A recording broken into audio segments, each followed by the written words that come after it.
Okay, Okay. we're recording. Thank you. It is 5:02 and I'll call to order this meeting, this governance board meeting of the Northpoint Charter School. Today is Wednesday, October 16th. Can I get a roll call? Sure, this is Deborah Burns. Eileen Johnson, I mean, Anthony. here. Anthony Padilla is not present. Deborah Burns here. Deborah Jensen. Here. And Okay. Lisa, will Denise Dixon be joining us? There she Yep, is. she's Okay. on. Okay, I just want to make sure I knew. Okay, Okay, and you have Marie's last name for the, she was, I guess, Bouma, B-O-U-M-A. okay, very good. Yep, All that's right, correct. will you join me in the Pledge of Allegiance?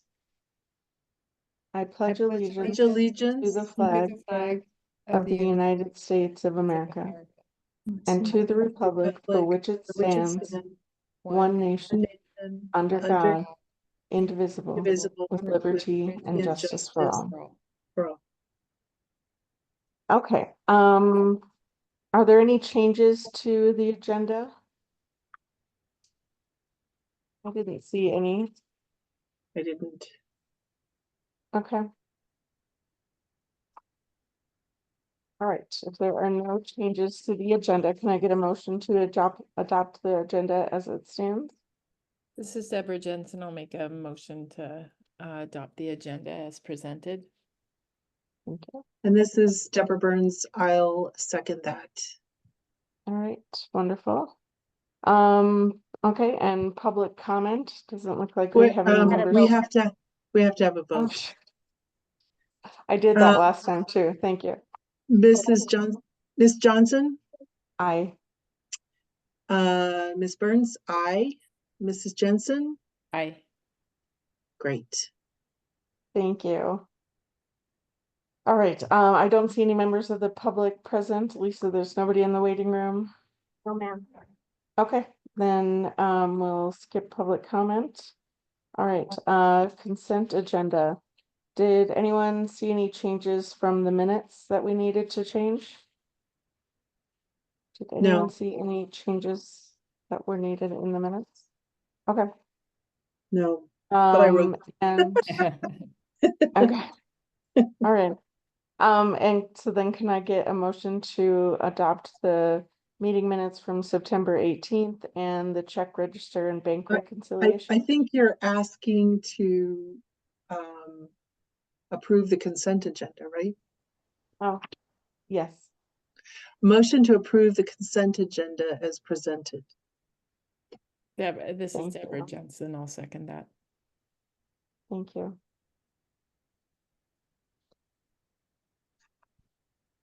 Can I get a roll call? Sorry, I'm Miss Johnson, Aye. Mrs. Burns, aye. Mrs. Jensen, Aye. okay, motion Deborah, passed. do you want to give the finance committee report? Sure. Okay. The finance committee met prior to this meeting to go through the various reports. And the primary focus of the finance committee was on the decision that will be coming before the board regarding the bathroom remodel. We spent a good deal of time going over a couple of different options, given the school's current financial situation and whether it would make sense to do more than just a remodel, but to make some of the kind of structural changes necessary to make them work better. And I guess the long and the short of it is, this is something the board is going to have to discuss here this evening, but we are drawing down HB 33 and SB 9 pretty substantially to do either one of these, and our cash balances. And we just spoke a lot about how going forward with our decision to do this really requires we get pretty serious on getting enrollment up. Is that a fair summary? Yep. And there were no other issues or concerns that the finance committee had with the reports at this time.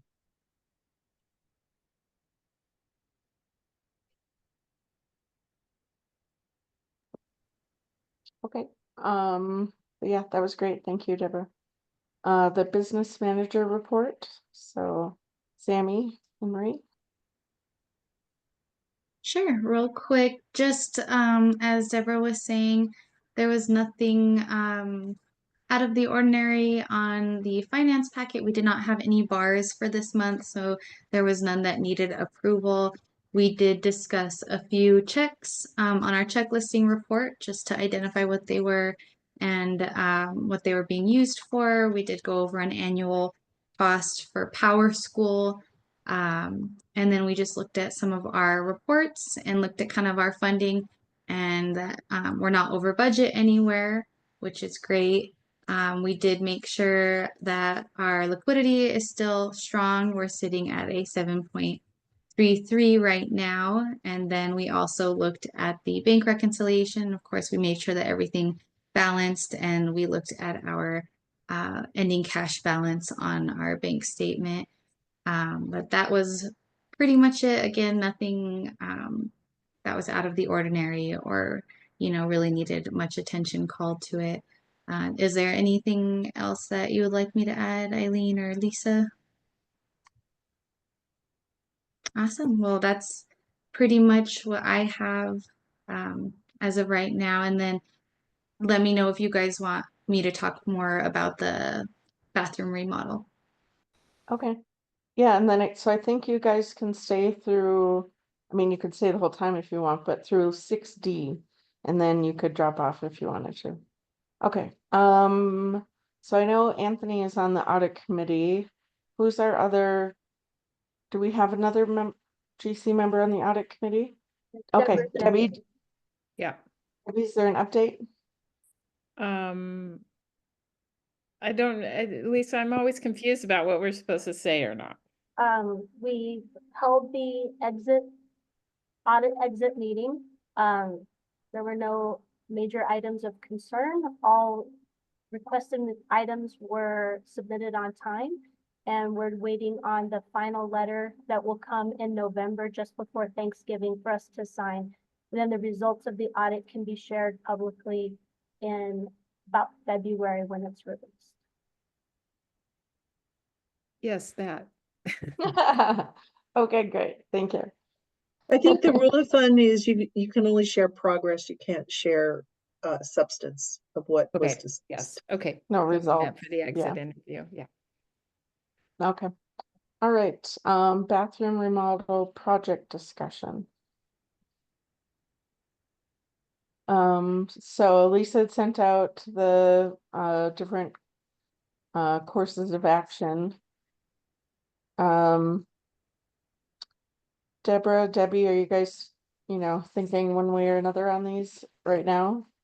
So the least expensive option, there's funds, there's $500,000 set aside for that bathroom remodel, and the least expensive option is the remodel.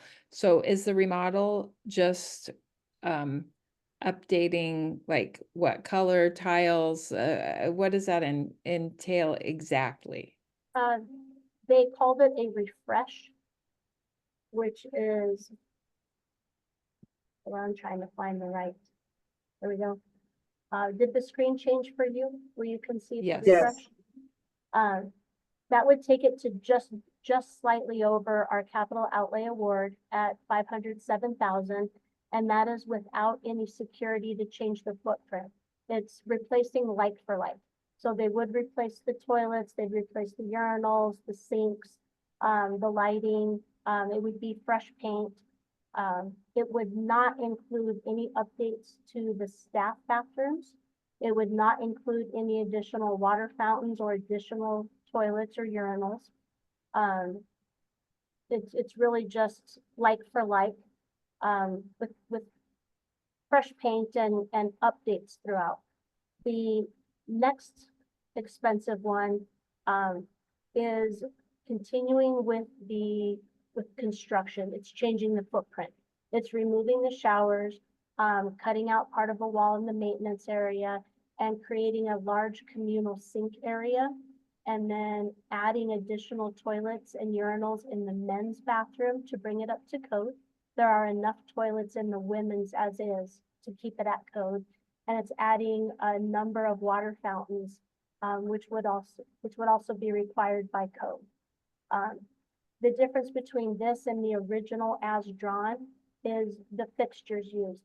It's improving what we have, but downgrading from the dream wish list, which is that higher price tag at the 1.25, which was stainless steel sinks and stainless steel partitions between the, as dividers in between the toilets. And these would be powder coated. It's reducing from a hard ceiling to acoustic tile ceilings. But the middle option does include the structural changes, the footprint changes, and bringing everything up to code.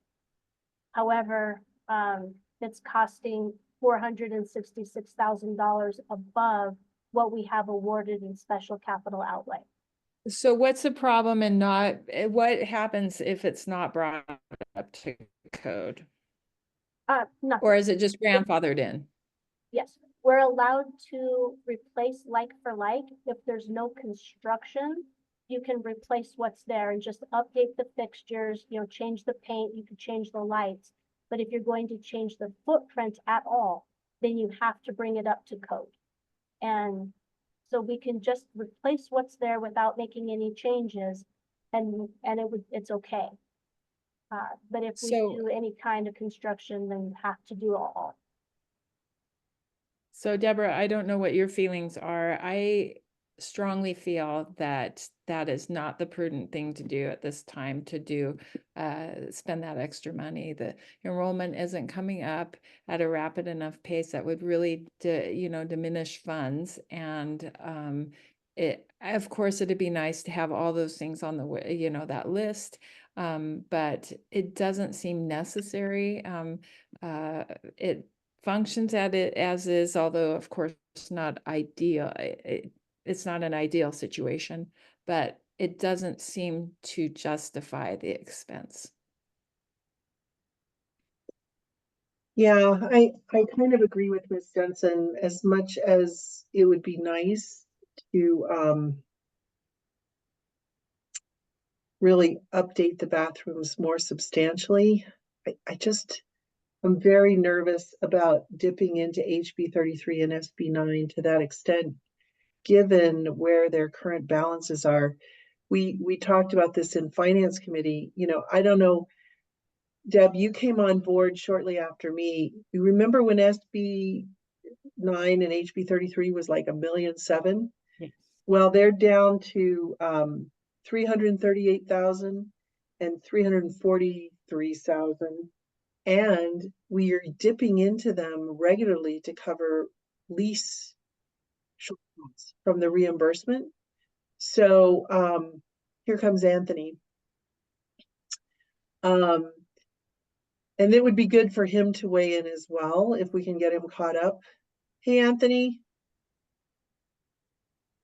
See there. All right, so Anthony joined at 5:16 or 5:17.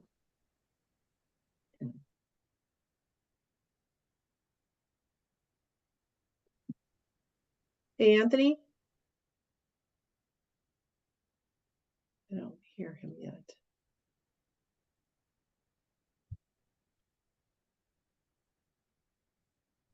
Do you hear me see now? him? Ah, yes, we hear you now. Okay. Well, you came in just the nick of time, Anthony. Oh, good. Can I give a brief recap, folks? Yes, please do. Okay, we are talking about the bathroom remodel. Okay. You'll recall that we have 500,000 that's of special allocation outlays towards this remodel. But the two options, well, there's three options presented, 1.2 plus million for the dream overhaul of the student bathrooms, the adult bathrooms, and changing configuration. So it's really construction and you know, reconfiguring the bathrooms. 966,000 to not do the adult bathrooms and to substantially sort of reduce the, you know, no stainless steel sinks or partitions, et cetera, or for 507,000 we could just do a refresh. So we're not adding toilets that are needed in the boys' bathroom, we're not adding drinking fountains, we're not taking out showers, we're just you know, giving it a facelift. And the challenge is that any funds we don't pay for with the 500,000 that we receive towards the bathroom remodel needs to come from HB 33 and SB 9, which are capital outlay. And at one point, that balance was very high. It was like 1.7 million. Well, they are down to 338K in one and 343K in the other. And, you know, K-12 strongly advises against drawing these accounts down too much because that's your emergency money if HVAC goes out or something like that. We would have to take basically 233,000 out of both and basically leave them around 100K total to do the 966. And we're only getting, this year they're projecting we're going to get a total of 200K in this year's allocation towards building those balances. It's somewhat tied to enrollment and other factors. And so Deb Jensen had just suggested that as much as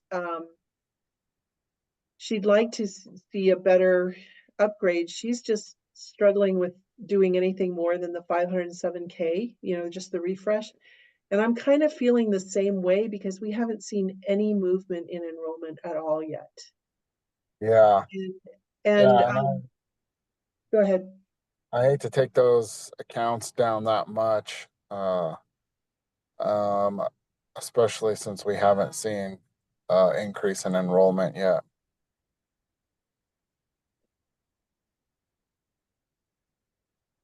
Makes me very Yeah. nervous. Yeah, I agree with you guys. It is hard because I think that some of those things are like a selling point for, you know, for bringing on parents or I don't know, you know, I mean, it's just a feel for how they get about the school for bringing on kids or bringing on parents, um, but yeah, you know, we would have to spend 3 years worth, or at least two years worth of those funds in order to actually accomplish the complete redo.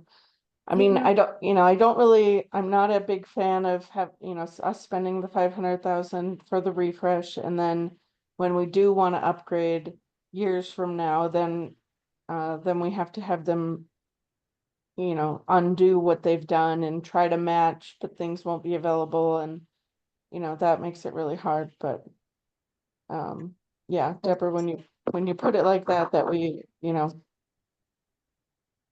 that we have to take that much of those funds, that makes it really hard to justify. I think impression wise, however, a refresh will do a lot. It will change the feel of that bathroom. I mean, there are ways to have partitions maybe that are, you know, just the materials with updated materials and flooring and things and the proper color choices and things like that will make it feel like a new bathroom. Certainly the layout might not be ideal, but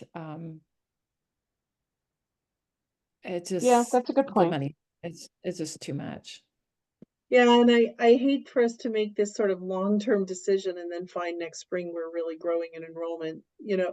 But I Yeah. just don't think it's prudent right now because I'm really nervous until we hit upon something that we see enrollment growing.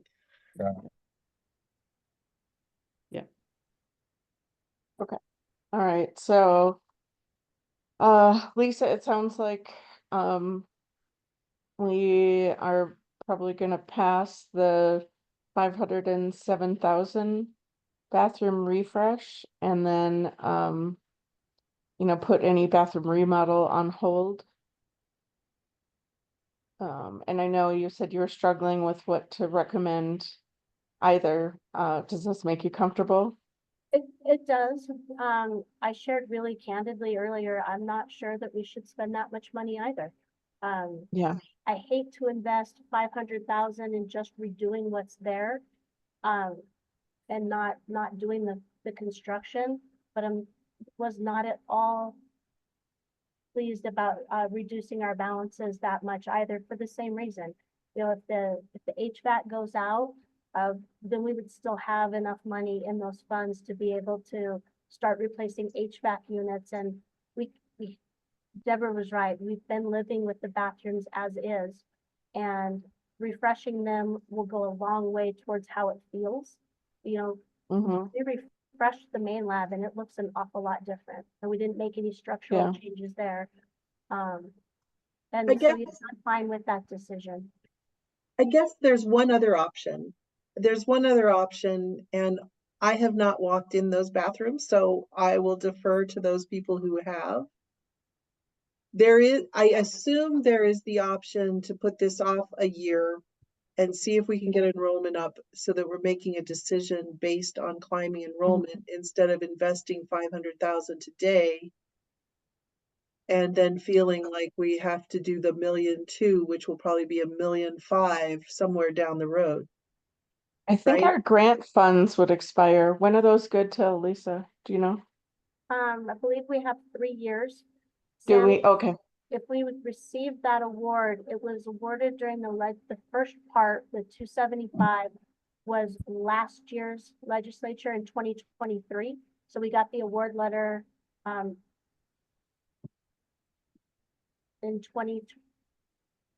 in 2023. Then we got the second part during the legislature in 2024. Can we delay a year? Or do we have to start expending those funds this fiscal year? Let It wouldn't me happen pull until up both awards really quick because they'll have the expiration date for sure. So I And can tell then you. do those funds just need to be committed? Do they need to be, So they need to put be in expensed. order? They need to be expended.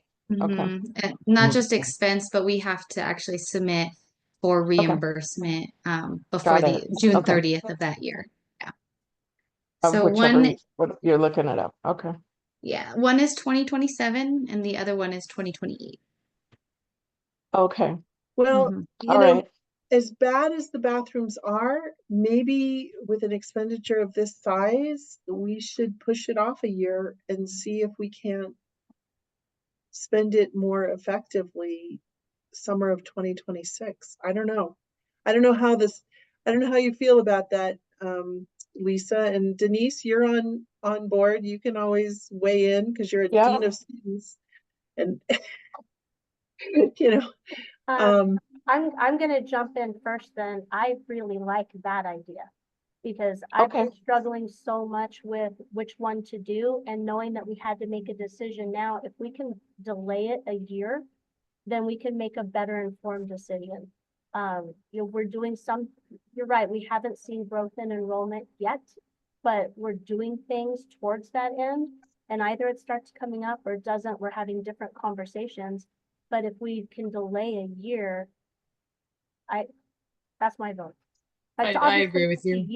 But Yeah.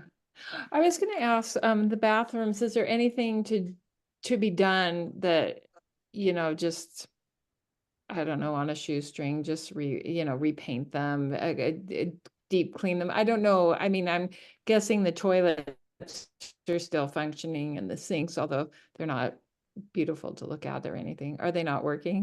Denise no, is not. everything is functional. The showers are not functional. But we don't have students ever asking to use them, which is why it's allowed to remove them if we did that whole footprint remodel. Alan did add some, we've had quite a problem with vandalism in the boys' bathroom the last couple of years. And so Alan added some things in there so that the boys stop kicking holes in the wall. And so there's a lot of fresh paint there, but we can't do much with the sinks or the cabinetry. He could repaint them both. Don't believe he can repaint the partitions, but I can ask him. I think delaying a year is a really sound Yeah, suggestion. delaying sounds good. Denise, you agree? Yeah, I totally agree. I totally agree. I think we're in a unique situation in our economy as well right now where we may find that inflation has dropped enough by next year that the price may actually go down on some of these items. I don't think the labor will probably just increase. But some of these items that he would have to order, we may find that it's a lesser price next year, so. Okay, so our decision is no decision and no action is taken. I have a question. Oh, I okay. have a question. And my question is, how long is the quote good for? Oh, We I'm would- sure I it'll go mean- up by next year. Yeah, well, I would Yeah, say that because we you'll have to probably get have, a new quote by next year. yeah, Yeah, yeah. you will have to get a new quote. Yeah, I wouldn't Yeah. expect them to stick to the same quote for, Yeah, that's kind of a given, but it's a good point to bring up, Marie, that Yeah. most likely everything will be 3 higher months a from the year date of the now. letter. Right. Actually, that's kind of I think even now it may be outdated. So, Yeah. Right. Yeah, 3 months from the date of the letter. Yeah, it's outdated. No, this was September 24th. So this one is still valid. Oh. Oh, I see. date The of the drawings were letter- from November of 23. Okay. Yeah. Got it. so, Okay. so yeah, that just something to take into consideration because you'll need to do that too. Right, right. Well, Marie and I had earlier discussed, the vendor I used was through CVS, but we could also look at taking it out for bid and going the RFP route. And maybe we can get some better pricing that way. Yeah, and that's what I we was gonna might say. do it If we delay it. I was gonna say Jane's is probably like the most expensive. There's other vendors, I mean, uh, there's other commercial contractors that could probably, bid it more cost effectively. So Anthony, do you think if 500,000 seems quite expensive for what they're proposing to do? No? Do you want my honest opinion? Yeah, I do. Yes, we do. It seems absorbently expensive. Yeah. For 500,000, I thought that was the actual like fancy remodel. That's what I because, was thinking too. I mean, cutting concrete and moving some plumbing and stuff like that. I mean, that does get expensive and there's hours, but if they're just, replacing toilets and new sinks and I don't know the cost of the dividers, but you know, I know commercial toilets are expensive, but you're still only talking, Even if they maybe, were 1,000 each, that's not gonna come close to 500,000. yeah, it just seems like a lot, Yeah, it seemed Uh, like a Well- lot to me too. And just so for Marie and Sammy's sake, Anthony is a general contractor. So he knows of what he speaks, Yeah. right?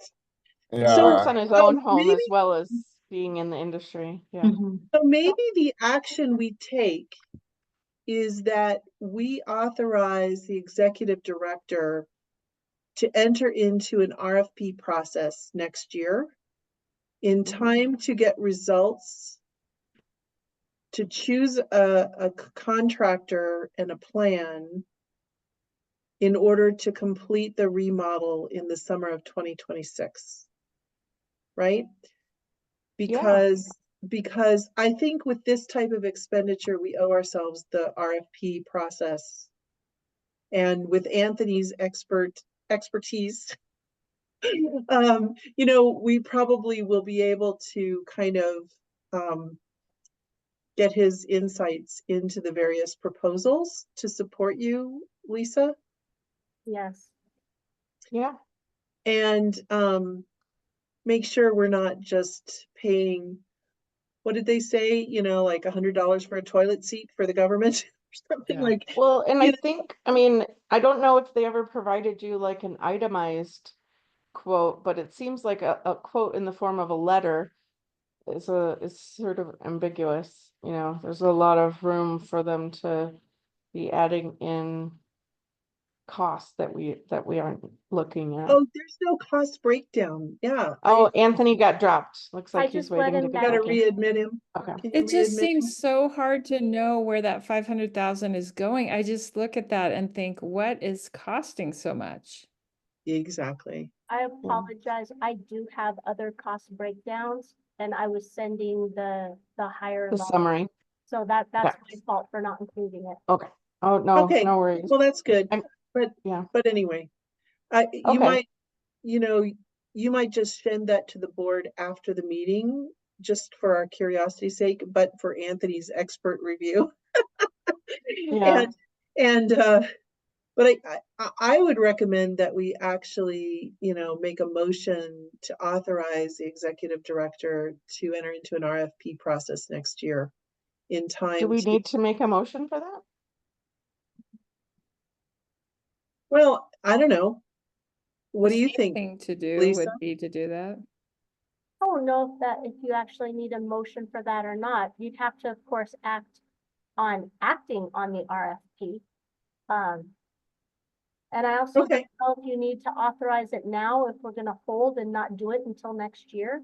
Might be better to authorize that next year when we're actually ready to look at it. I would agree with that. I think it's definitely important for it to be noted in the minutes that the discussion was held and the board, the governing council is in agreement on postponing a year and approving the, process of starting the RFP. However, I guess more so the research into the RFP, but we'll need board approval when that time actually comes. So it's kind of a little bit down the Okay. road, but I think it is important to note in the minutes that this was discussed pretty extensively. Okay. Okay, sounds good. I was just trying to keep us from having another agenda item next year after but it makes sense to revisit it when it's more timely and we have the school year behind us and that sort of thing. So I think it's a really good plan. So thank you for the discussion. I actually feel more comfortable with that and doing both things, buying some time for enrollment and also taking it out to RFP, because while this was through CES, I thought it seemed high as well. Right. I hadn't thought about an RFP until Sammy suggested, or Marie suggested it earlier. Okay, good. All right, so 60, no action taken. Academic team report. Thank you, Sammy and Marie, if you need to Yeah, drop off. thank you. Thank you Thank you. all. Thank you. All right, so first I'm going to update you guys on our Cognia accreditation review. It is scheduled for Tuesday, January 28th, 2025. It has historically been an in-person review, but the company itself has switched to virtual reviews for all of their accreditations. So it will be a virtual review on that day. It will include virtual interviews with board members, parents, students, staff, and then going over all of the stuff that Lisa and I have been submitting to them throughout the year. We have started collecting feedback from parents and students and staff. And Lisa and I have been meeting monthly with the head of the review team for coaching sessions, basically just to check on our progress and make sure that we're keeping track with everything that we have to upload, which is quite a bit. But I don't anticipate any issues. We're on track, and so far everything's going smoothly. Any questions about accreditation? So Okay. September 28th, 2025, we need to mark in our calendars. Tuesday, January 28th. Oh, I'm Tuesday, sorry. January. Okay. That's okay. Tuesday, January 28th. Okay. Yep. All right. And we meet with her next Friday, again for another coaching session. Okay. And then next I have cohort data. So it's kind of an update from what I did last year. So for a refresher, cohort is the year that a student is expected to graduate based on 4 years of high school education. So a student is placed in a cohort automatically by the state when they enter the 9th grade. And they stick with that regardless of how many credits they earn. So you could have a 2025 cohort who is expected to graduate this year, but they may only have credits to be a 9th grader. So I evaluated our cohorts to see where we're at. So for 2025, we have 38 2025 cohorts. 82% of them are on track. If we look at 2026, 86% of them are on track. If we go to 2027, 81%.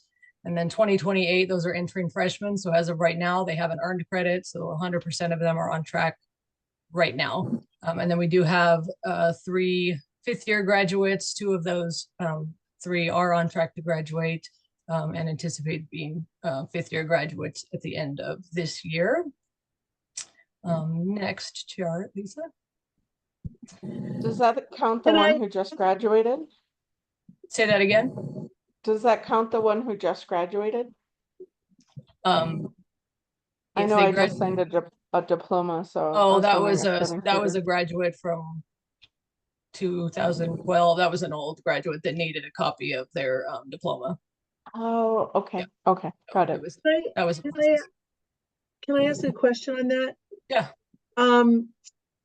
Historically, the 81% cohort, they enter as freshmen, sophomores are suddenly 20% of the class is not on schedule to graduate on time. So you And can't then, look at this based on grade level. I do have grade level data later, but grade level and cohort are 2 different things. well, let me just ask you this question. Sure. What should we take away from this graph in terms of, is this an improvement? Is this a drop off? Is this customary? What do you see when you see these numbers in terms of what does this tell you? Sure. So so last year for the 2024 cohort, this was an improvement over last year's cohort. And also last year we had 6th year and 7th year graduates. So this year we don't have anybody beyond 5th year, which is an improvement there. Essentially, this just gives us a ceiling right now. Like right now for our 2025 cohorts, 82% is our expected graduation rate for the cohort. Not the senior class, but for the cohort. So it's really informational. It's good to know. How as does we're it trying to- compare with other schools? Other data from other schools? That's better if we look at state level. Again, this is also, we get dinged on kids that may be enrolled for a year or a semester and left, and we don't have access to any of that. So this is just based on who's enrolled right now in the 2025 cohort. It's a good number based on where we've been. Well, what is our graduation right now? What was the May that was released? That was corrected, I should say. The corrected one from 2023 was 61%. Yeah. The new data from 2022 was 61%. The new data from 2023 was validated during 2024, but they haven't released the embargo. So I can't say in a public meeting that it was improvement over the prior year, significant improvement over the prior year. And the state average is around, I want to say 75%. I'm looking it up right now. 75% as a 4-year graduation rate. So when we're looking at an anticipated graduation rate for the cohort of 82% this year, that would be above the state average and improvement for the school overall. Okay, and I would just encourage, because this data is great, Ms. Dixon, but your insights or the school's insights into how does this compare historically and how does this compare with other schools would be really helpful to us, because otherwise, I don't know if 82 is good, bad, or, improving, declining, otherwise. And this is, it's based off a cohort that our graduation rate that we're, graded on, right? Okay, Correct. just wanted to make sure we're looking at the info we need to be looking at. Right. Yep. I did verify the most current data published is for the 22-23 school year, and it's published for 22-23, but it's the prior year's data because graduation data runs a year behind, and the state average was 76%. So this expected cohort would put us above the state average, assuming they all actually graduate. Yes. Okay, You ready for thank the you. next Okay. slide? Yep. Okay, so if we take that and we look at who has multiple years of impact, whether they're 1 year, 2 year, 3 year, or 4 years of impact. 4 years of impact meaning they started with us as a freshman, they're going to graduate with us. We show a 94% graduation rate for those that have been with us all 4 years. So that is that's excellent, and that is up from 80% last year. So that's going in the right direction for students that we own all 4 years of them. If we go to 3 years impact, that drops down to 77%. 2 years, it's 100%, but that's 225 cohorts. And then 1 year or less impact, it goes to 60%. So we've kind of always maintained that, if we can get them as freshmen and keep them, we graduate, the majority of them. Why am I not seeing why there's this dip to the 77, which seems significant? Yeah, that is, normally it does go down. It's that weird two that are 102 years, but that's again 2 students that came in with 2 years of impact.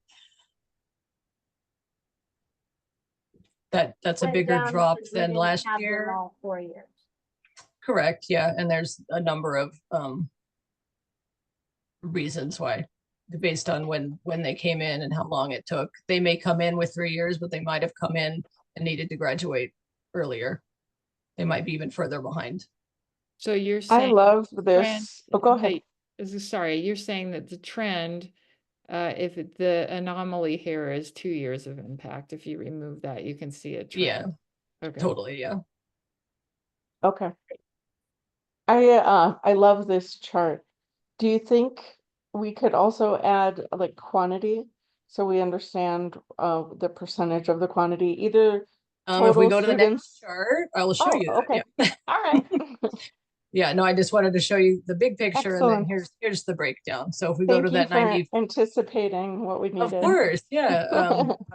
So of the 4 years impact, there's 38 in the 2025 cohort. 18 of those have been with us for 4 years. 17 of them are on track. Then for 3 years, 13, 10 of those are on track. For 2 years, 2 of them, they're both on track. And then for 1 year or less, 5 of them, 3 of them are on track. Okay. All right, this is excellent. What is the green? Okay, it's 0 of 0 on track. Percentages. That's just the percentages, actually. Yeah, it should be percent blue. on track. Yeah. Okay. Sorry.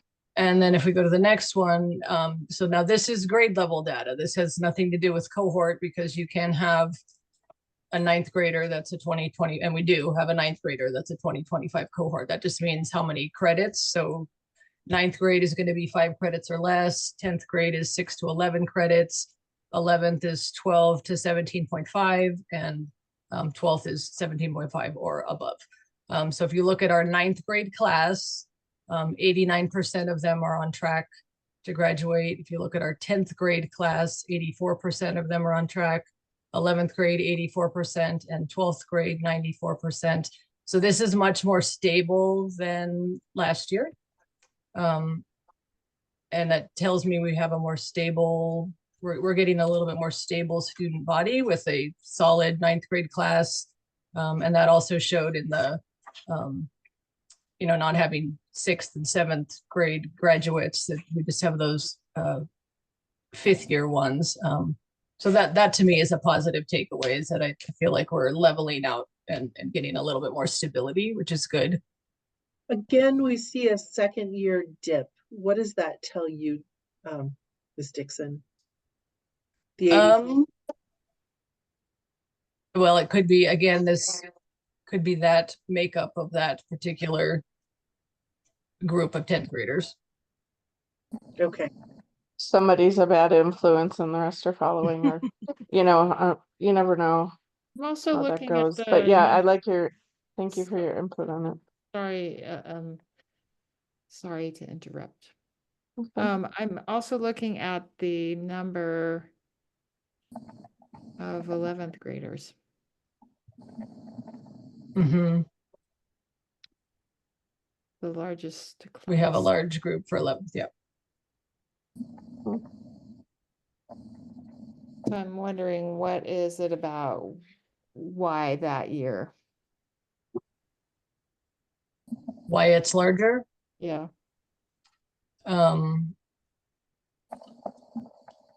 Yeah. Don't know. I think what will be interesting to see too is what this data is in January, as of January 9th, right? Because we'll see the kids that, didn't pull it together for their December grades, to earn credit for the beginning semester. So, but Yes, and the state does want to see this 3 times a year. Is that right, Lisa? They want to see midpoint and end of year. That's correct. So I'm looking at it as the academic part of it, of course, but I'm also looking at that number. Why retroactively, why is that class bigger? What was happening 18, that time? 17 years before. Yeah. No. No. A couple years when they were registering for Northpoint. Oh, That would be, Not COVID. earlier. they started in 2022 because they started 11th grade in 2024. So 10th grade, 2023, 9th grade, 2022. And that is a year, as we've been looking at enrollment trends as part of our accreditation and other things, enrollment has been on the decline over the last several years. And it was decline. There was a slight uptick in 2022, and then it declined again in the following years. Is that our school or all schools? I mean, not all schools, but the majority of schools. Do you know? I don't know. And again, we don't own those 11 people that are classified as 11th. That doesn't mean we've owned them since 9th grade. Again, they're going to be in different cohorts. So it's hard to compare them when almost half of our classes sometimes they haven't been with us the entire time. No, I can appreciate that, but Yeah. for some reason, that storm of all those factors results in a class at 11th grade. So I'm wondering if it'd be interesting to look at. I mean, I don't know that it's possible, but it'd be interesting if we could dissect that and figure out why. And certainly the year that they many of them would have joined the school, 2022. Yeah, would be a factor, but. I think that the effects of COVID with students in the prior years dropping out, getting GEDs and entering the workforce. I mean, I think there's been so many disruptive elements to COVID and then coming out of COVID. It's not like a steady state system where you can actually keep track of everything that's going on. But I do think it's helpful from here going forward to see how we do going forward. You know what I mean? Like, Certainly, it's just It just makes me wonder in what ways did COVID disrupt the education system and expectations of the client, the students, the parents, and if that's something that will ever be, overcome. I don't know. So interesting to think about. I won't delay our conversation or our discussion, but these are things I think about. Yep, I think about it too, Debbie. Thank you. Me too. That's all I have. Thank you. Okay. Thank you. All right, Executive Director report. And as you start, I apologize. I have to turn on the light and close the blinds. So I'm listening though. Okay. Well, we'll start off with enrollment. Last month I reported enrollment at 144, and we had 144 for our 40-day count last week. And today we are at 143 because one student withdrew and moved out of state. We are continuing to hold, as we transition that into recruitment, we're continuing to hold tours for new students, although we are at the point in the year that it becomes very difficult to enroll new students until the new semester. But we're continuing to receive interest and hold tours. Just not all of them find that it's the right fit for them, or they may not have passing grades, which at this point in the semester, we only enroll students with passing grades because we're setting them up for failure if they're coming in with failing grades and having to start their classes at 0 with only half the semester left to finish. That's not a recipe for success. But that's explained to those families, and they're certainly offered seats in January. For recruitment, I have the first 8th grade recruitment presentation scheduled in November.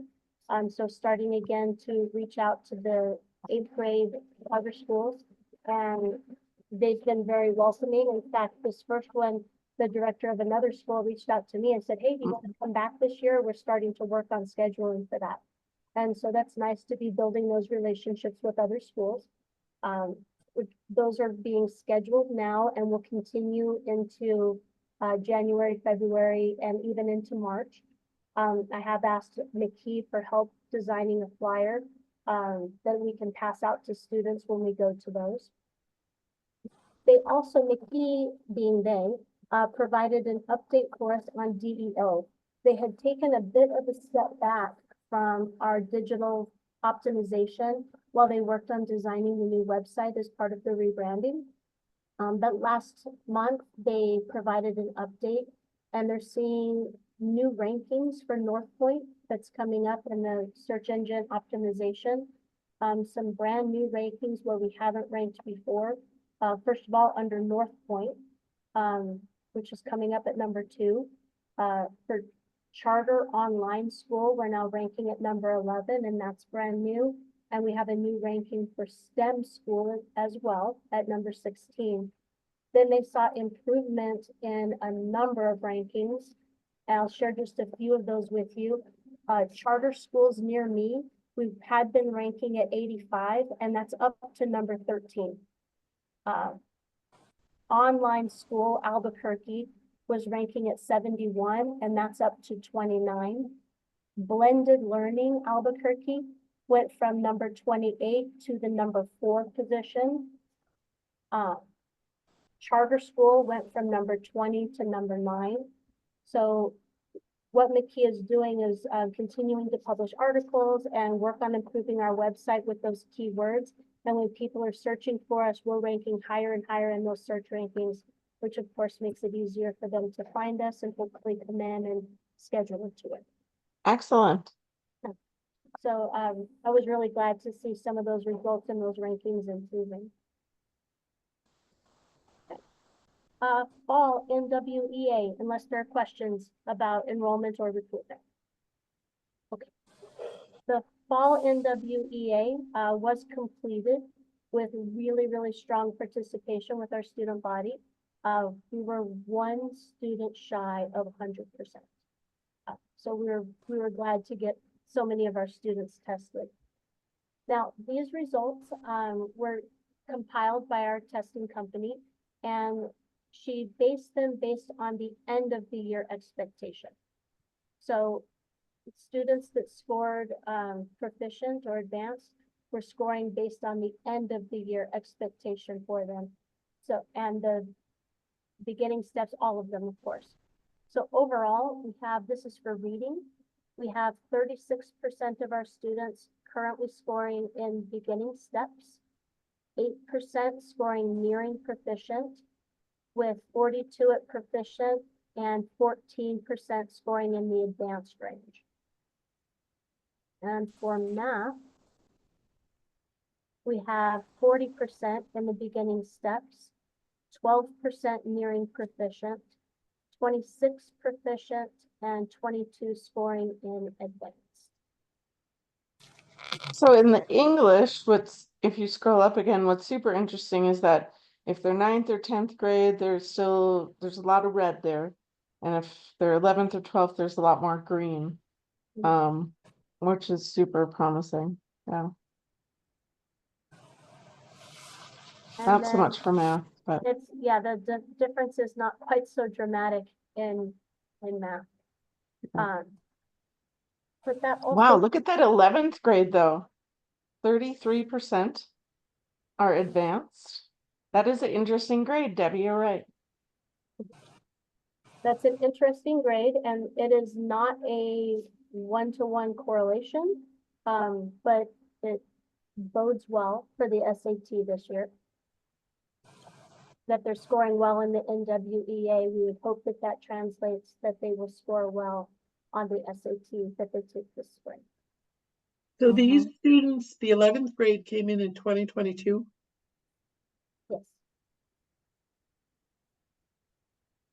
Well, that's when they would have started 9th grade. It is really interesting how many are in beginning steps in math overall.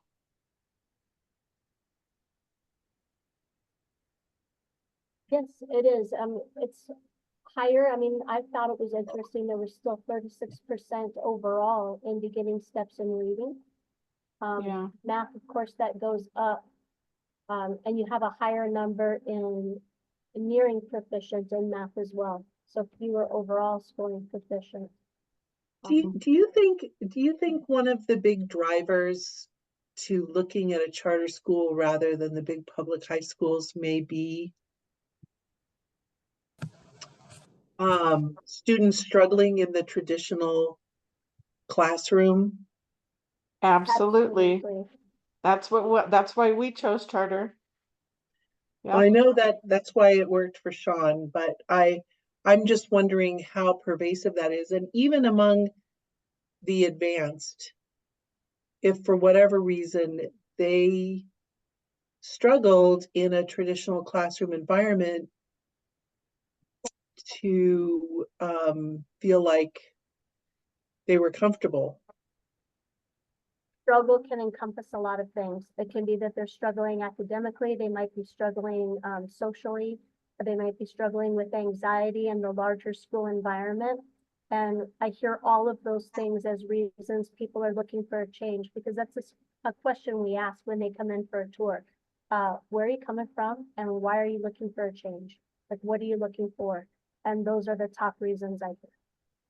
So Lisa, can I suggest that you start actually formally keeping a running report to give to the PED and PEC?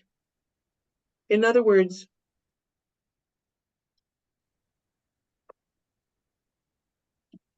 what are the main drivers for them leaving? Where are they leaving and why are they looking to come here? And note anxiety, performance, whatever the categories you mentioned. Yeah, it's rarely one factor, right? So yeah. So, 95% of our students are looking for a change because they are facing extreme anxiety for one reason or another in their current academic environment, or they're struggling academically and their parents are looking for a change, or whatever it is. I think those are important data points. Even, it doesn't matter whether you're advanced, you're, proficient, or you're not proficient, or in beginning steps, that the school is providing a service to these students that need a different environment. And we're only gonna ask Lisa to record what they verbally give her, right? Not just what Yeah, she just perceives.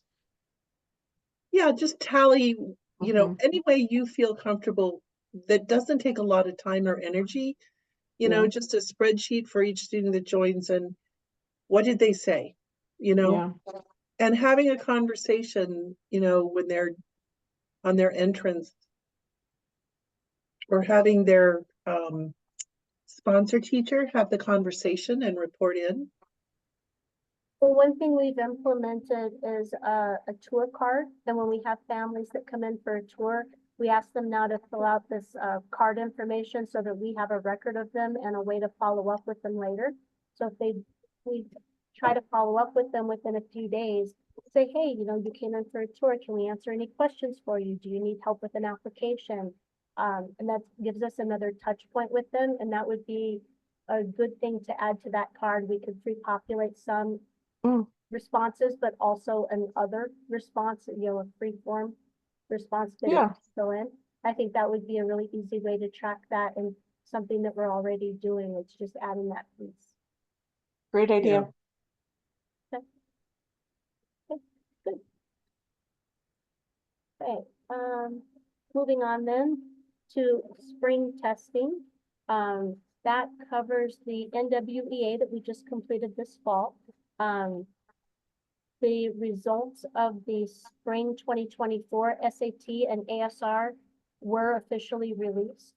I know I gave you some brief information a couple of months ago on those, but they're now official. On the SAT, I apologize, I did not have time to make a graph for you, so I'm just going to verbally give you the numbers.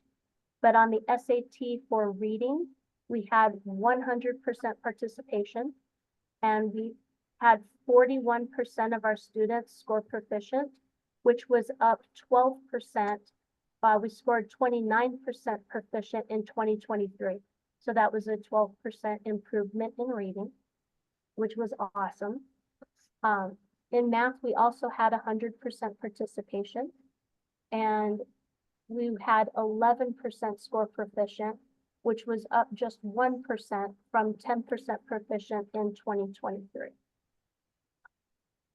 And on the science test, the NMASR, we had 97% participation, and we scored 49% proficient there, which was actually down a bit. We scored 55% proficient in 2023.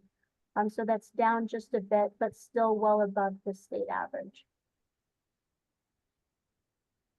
And the, sorry, I should have led with the SAT is the mandated test. It's the SAT, but that's the state assessment now for all 11th grade students. So this only reflects 11th grade performance.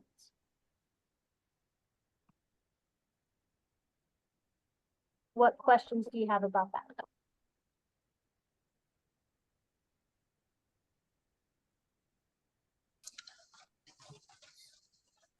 I'd still like to see a chart next time.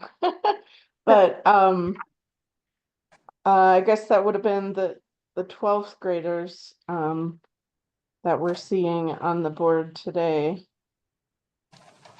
10% and they- proficient is not very encouraging. No. No. The high school proficiency rate for math, I can find it. I don't want to guess and give you the wrong information. So I will look for that state data as well, and I'll just send it out to you in a chart so that you don't have to wait for next month. But I'll include the state numbers as well, so you can see how we compared to the state. Okay. Good. And then, just a little bit of school business. Our facility master plan was due for renewal this year. And I did have that successfully approved. I know we discussed it last time with the capital improvement projects. And it has been approved and is now good through 2020. And that's all I've got for you. All right, thank you. Any questions for Lisa? No. Okay. All right, academic committee. We haven't met since Danielle submitted their resignation. Okay. All right, so nothing new. Okay, and consideration of the new governing council member, or members. I did not get an application. Did you, Lisa? I did not. We did have a parent, express interest and ask a few questions. She asked me to send her an application. When I followed up with her, she said, oh, yeah, I'm sorry, I'll get that completed. And indicated that she would be submitting an application and joining the meeting tonight, but I haven't heard from her. So I assumed something came up, or perhaps she reconsidered and changed her mind. But she did Maybe. seem very interested and is a parent that is communicative and supportive of her student. Her initial questions revolved around if she had the proper qualifications to join the GC. And I assured her that the most important qualification was a desire to support her child's education and her child's school. Yep. So I will be following up with her. With Danielle's resignation effective yesterday, we have 45 days to fill the vacancy. So lean on your friends, see if you can recruit someone, and tell them how much fun we have in the GC and that they should come and join. I have sent requests out to parents and will continue to do so, along with a couple more targeted requests based on sponsor teacher recommendation. Yeah, awesome. Thanks, Lisa. All right, board development. So, we all need to get our 5 hours annually. I did not look at the report that they sent out for where we're at so far. Well, Deborah Burns is almost done. So well done, Deborah. For everybody else, we do have our finance training with K-12. They're planning to present next month following the board meeting. Since that time commitment is now an hour for the finance training, and our board meetings have been running closer to an hour rather than 2 or 3. We agreed that that felt reasonable to just hold it right after the board meeting. So I will post that in advance, and you can get your 1 hour finance training that's customized next month. You can also do the free courses that are available by joining the Zooms, and that schedule's been sent out. PCS is holding their annual conference. December 12th will be the day that they will have training available for returning GC members, and that's going to be by the PED. If you would like to do it that way, if any board members want to attend the conference, it's $550 for members for the full conference, or $300 if you only want to come on Thursday and do that GC training. And they are expected to have asynchronous training that I know some folks have taken advantage of in the past, but that has not been released yet. And remind me, I didn't look at the training. So since it's 5 hours, 1 hour of finance will be with K-12 finance, those other 4 hours. Deborah, were you able to select which, I chose to do all 5 of my hours through the Zoom calls, mainly because it's been a few years since I went through their finance training, and I had hopes that maybe they had improved it somewhat. And it is a little better. It's still, I think, the K-12 training is much more helpful in terms of understanding school finance. So technically, I don't have to attend next month. I'll just play it by ear on whether I hang around or not for the K-12 training. I guess I was wondering though about the other, how you selected the other, you know, how they were divided up on. Yeah, they've kind of grouped them differently this time. So I would look at the list of the Okay. Zoom trainings. Okay, Um, all right. Yeah, they've definitely changed it up a bit.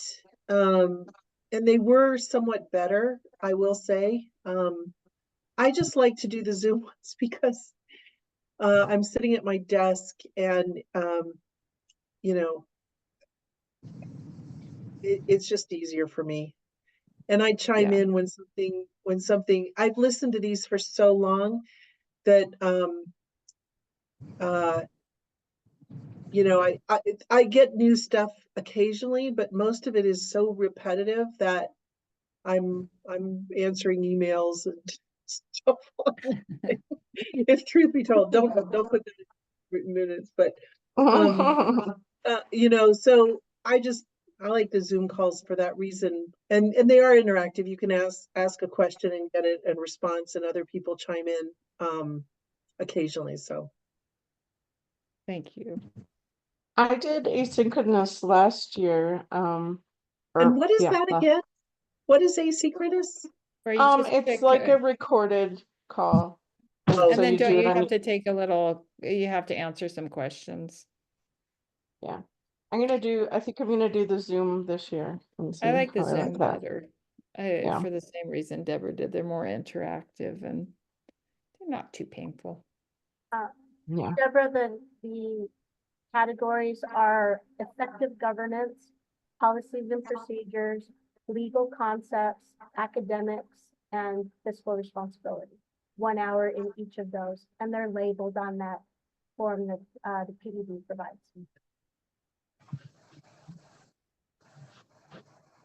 Air training. All right, so if anybody wants to sign up for the conference though, please let Lisa know. That's an option. And mark the finance training after this meeting on the 11/20. I'm sorry, November 20th GC meeting. Okay. All right, anybody have any announcements? Comments? Okay, all right, I will adjourn at 6:14. And the next regular meeting is November 20th. Good. All right, Thank you, everybody. awesome, thank you. Bye. Thank you. Bye. Bye-bye. Bye.